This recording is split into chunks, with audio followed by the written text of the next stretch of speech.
Abu Dhabi টি10-এ বাংলাদেশের প্রতিনিধিত্ব করছে বাংলা টাইগার্স।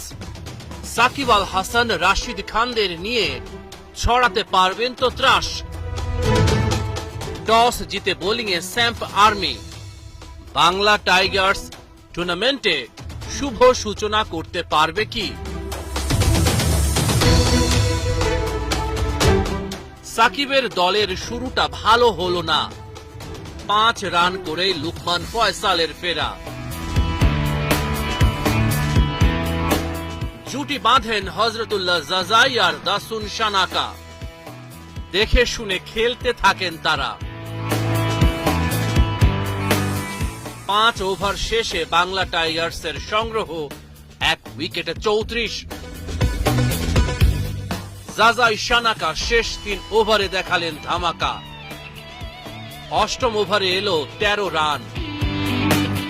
উদানার করা 9ম ওভারেও 13 রান। 9 ওভার শেষে বাংলা টাইগার্সের সংগ্রহ 1 উইকেটে 75 রান। ইনিংসের শেষ ওভারে মুস্তাফার উপর চড়াও হলেন সানাকা। হাঁকালেন 4টা ছক্কা, সাথে একটা 4।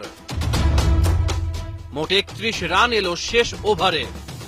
27 বলে অপরাজিত 62 রান সানাকার ব্যাটে।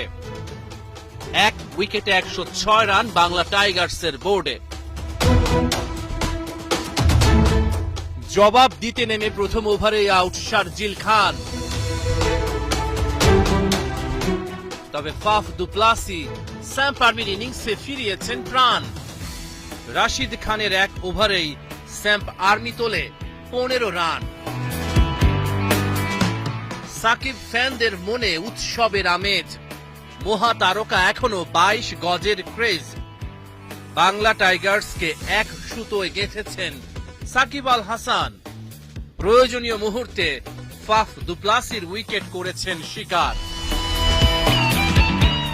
5 ওভার শেষে স্যাম্প আর্মির সংগ্রহ 2 উইকেটে 57 রান।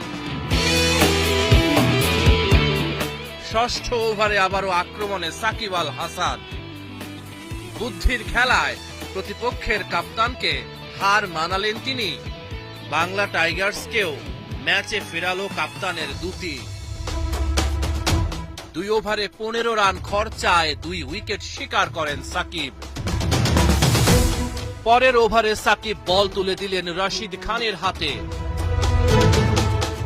এবার বাংলার অলরাউন্ডার কেরামতি দেখালেন ক্ষিপ্র গতির ফিল্ডিংয়ে। স্যাম্প আর্মি 65 রানে 4র্থ উইকেট হারিয়েছে। শেষ ওভারে স্যাম্প আর্মির দরকার 12 রান। ডেভিড পেইনের প্রথম বলেই ছক্কা হাঁকালেন জ্যাক টেইলর। 3য় বলেই জয় নিশ্চিত করেন তিনি। বাংলা টাইগার্সকে 6 উইকেটে হারিয়ে দিল স্যাম্প আর্মি। রহমান পেয়ার 71।